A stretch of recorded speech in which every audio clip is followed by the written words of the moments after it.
जय हिंद फ्रेंड्स, स्वागत है आपका हमारे चैनल झारखंड स्टडी 99 पर। फ्रेंड्स, आज का जो हमारा क्लास होगा क्लास 2 होगा और हमने इससे पिछले क्लास में 1 से लेकर 39 सवाल को कवर किए हैं। 1 से लेकर 39 सवाल तक पूरा हो चुका है। आज का हमारा क्लास 49 प्रश्न से स्टार्ट होगा। तो चलिए शुरू करते हैं आज इस क्लास को। हमारा 49वां सवाल है कि उपन्यास मैला आंचल में किसके लिए कहा गया है कि जब वकालत करते थे तो बहस करने के समय पुरानी कचहरी की छत से पलस्तर झड़ने लगता था। यह कथन किसका है? तो रामकिशन बाबू का है। यह हो जाएगा answer option number C, Ramkishan Babu. Ramkishan Babu की मृत्यु किस बीमारी की वजह से हुई थी? हैजा से, मलेरिया से, प्लेग से या महामारी से? तो इसका आंसर हो जाएगा ऑप्शन नंबर बी, मलेरिया से। रामकिशन बाबू की मृत्यु मलेरिया से हो गई है। किसके नाम पर जिला ऑफिस का नाम बदलकर रख दिया गया है?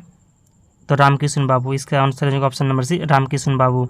रामकिशन बाबू के नाम पर जिला ऑफिस का नाम बदलकर रख दिया गया है। क्षुद्र नदी चली भरी उतराई, जस थोड़े धन खल बौराई। यह किसका कथन है? क्षुद्र नदी चली भरी उतराई, जस थोड़े धन खल बौराई। यह कथन किसका है? तो जोतकी काका का है। यह कथन जोतकी काका का है। अगला सवाल, गांव वाले किसके आने की बात कह रहे थे? गांव वाले किसके आने की बात कह रहे थे? तो डॉक्टर साहब। डॉक्टर साहब के आने की बात कह रहे थे गांव वाले। प्यारू गांव में क्यों आया था? सवाल है कि प्यारू गांव में क्यों आया था? तो इसका आंसर हो जाएगा ऑप्शन नंबर ए, नौकरी करने। प्यारू गांव में नौकरी करने के लिए आया था। प्यारू किसके पास नौकरी करने आया था?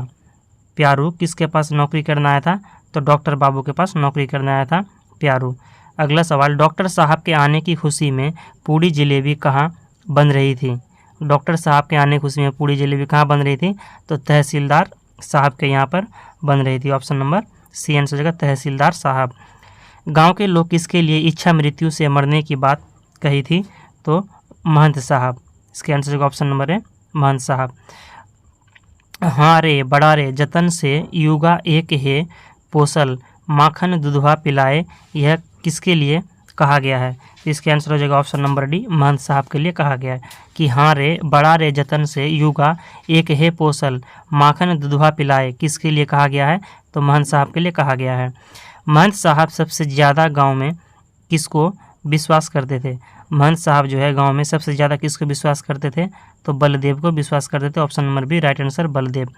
लक्ष्मी बलदेव को क्या पाठ करने की सलाह देती है? तो बीजक पोथी। शॉर्ट का है जो ऑप्शन नंबर बी, बीजक पोथी। लक्ष्मी बलदेव को बीजक पोथी पाठ करने की सलाह देती है। हमारा अगला सवाल है, मेरीगंज मलेरिया सेंटर में किस डॉक्टर साहब का पदस्थापन हुआ था? तो प्रशांत कुमार का पदस्थापन हुआ है। उपाध्याय परिवार को डॉक्टर प्रशांत किस नदी के किनारे मिले थे? तो कोसी नदी के किनारे मिले थे। याद रखना है, उपाध्याय परिवार को डॉक्टर प्रशांत कोसी नदी के किनारे मिले थे। आदर्श ग्राम की स्थापना किसने की थी? तो उपाध्याय परिवार ने। आदर्श आश्रम की स्थापना उपाध्याय परिवार ने की थी। डॉक्टर प्रशांत की मुँह बोली माता का क्या नाम था? तो स्नेहमयी नाम था। डॉक्टर प्रशांत की मुँह बोली माता का नाम स्नेहमयी था। डॉक्टर प्रशांत ने इंटर की शिक्षा कहाँ से ग्रहण की थी? तो हिंदू विश्वविद्यालय से। डॉक्टर प्रशांत ने इंटर की शिक्षा कहाँ से ग्रहण की थी? तो हिंदू विश्वविद्यालय से ग्रहण की थी।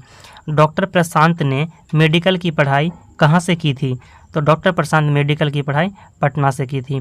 मद्रास के मेडिकल गजट ने संपादकीय लिखकर किसका अभिनंदन किया था? तो डॉक्टर प्रशांत कुमार का अभिनंदन किया है। किसने? तो मद्रास मेडिकल गजट ने संपादकीय लेकर अभिनंदन किया है डॉक्टर प्रशांत कुमार को। तहसीलदार की बेटी किस रोग से ग्रसित थी? तो तहसीलदार की बेटी मिर्गी रोग से ग्रसित थी। Option number D, right answer हो जाएगा मिर्गी रोग। तंत्रिमा टोली के औरतों की सरदासी कौन थी? तो इसका आंसर हो जाएगा ऑप्शन नंबर ए, रमजू दास की स्त्री। तंत्रिमा टोली के औरतों की जो सरदासी थी वह रमजू दास की स्त्री थी। खलासी जी लाल बाग मेला से किसके लिए कंगन लाए थे? तो फुलिया के लिए। खलासी जी जो है लाल बाग मेला से फुलिया के लिए कंगन लाए थे। मठ के महंती का टीका किसको मिलने वाला था? मठ के महंती का टीका किसको मिलने वाला था? तो इसके आंसर का ऑप्शन नंबर सी, रामदास को। महंत साहब के मठ का कानूनन महंत कौन होगा? महंत साहब के मठ का कानूनन महंत कौन होगा? तो रामदास होगा। लरसिंह दास किस बीमारी से ग्रसित था? लरसिंह दास जो है वह किस बीमारी से ग्रसित था? तो इसके आंसर हो जाएगा ऑप्शन नंबर बी, बहुमूत्र।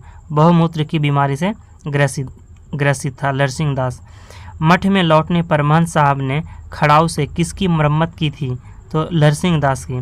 जब मठ से लौटा था महंत साहब ने तो उसका खड़ाऊ से किसकी मरम्मत की?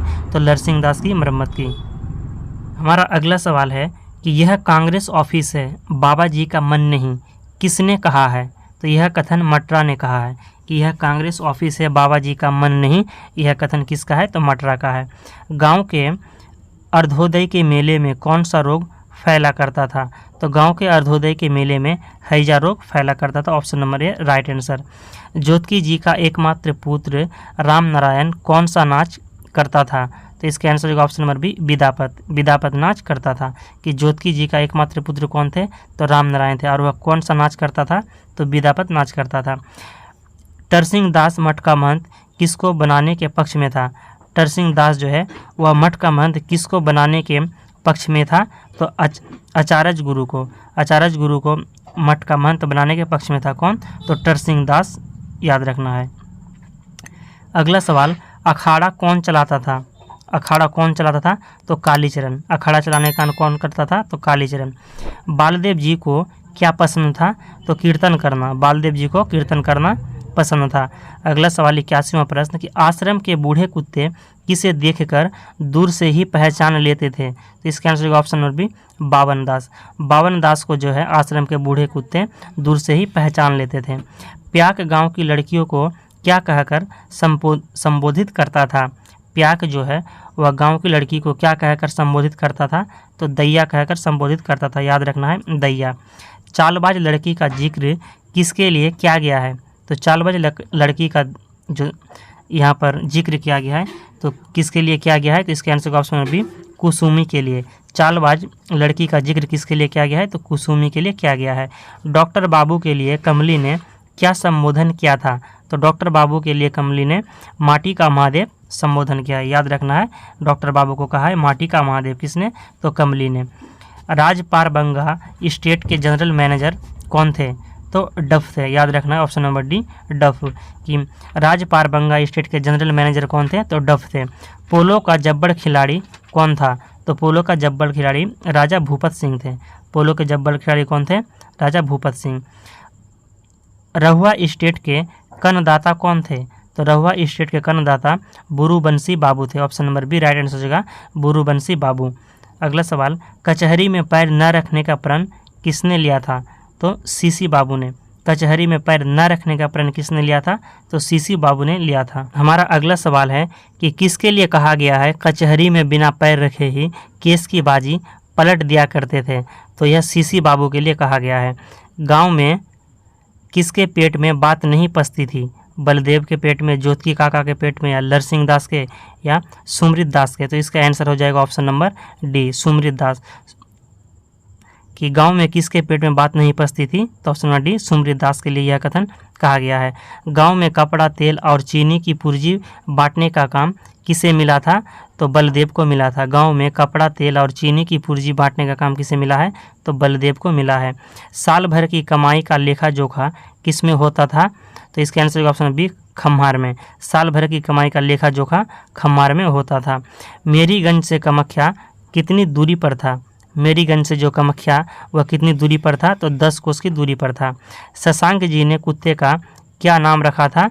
तो ब्लैक प्रिंस नाम रखा था। कुत्ते का नाम हो जाएगा ब्लैक प्रिंस। अगला सवाल है कि गांव का मूलगैन कौन था? तो गांव का मूलगैन हो जाएगा लिबडू पासवान। गांव का मूलगैन का नाम क्या था? तो लिबडू पासवान थे। मूलगैन का अर्थ क्या है? तो मूलगैन का अर्थ है म्यूजिक डायरेक्टर। इसका option number D right answer हो जाएगा कि मूलगैन का क्या अर्थ है? Music director. और गांव का मूलगैन कौन था? तो लिबडू पासवान थे। डॉक्टर बाबू क्या देखना चाहते थे? विदापत नाच, अखाड़ा, कीर्तन, या इनमें से कोई नहीं? तो इसका आंसर हो जाएगा ऑप्शन नंबर ए विदापत नाच। डॉक्टर बाबू विदापत नाच देखना चाहते थे। मुंह पर काली चूना पोतकर फटा पुराना पायजामा पहनकर कौन आया था? तो लौकाई दास आया था। इसका option number D right answer हो जाएगा लौकाई दास। क्या है कि मुंह पर काली चूना पोतकर और फटा पुराना पायजामा पहनकर कौन आया है? तो लौकाई दास आंसर हो जाएगा लौकाई दास। अगला सवाल है, गांव में लड़कियों की तरह लंबा बाल कौन रखता था? तो चलित्रा रखता था। गांव में लड़कियों की तरह लंबा बाल चलित्रा रखता था। मृदंग कौन बजाता था? तो मृदंग उचित दास बजाता था। मृदंग बजाने का कौन कर रहा था? तो उचित दास कर रहे थे। हारमोनिया ढोलक में कपड़े की पुर्जी लगाने की जिद कौन कर रहा था?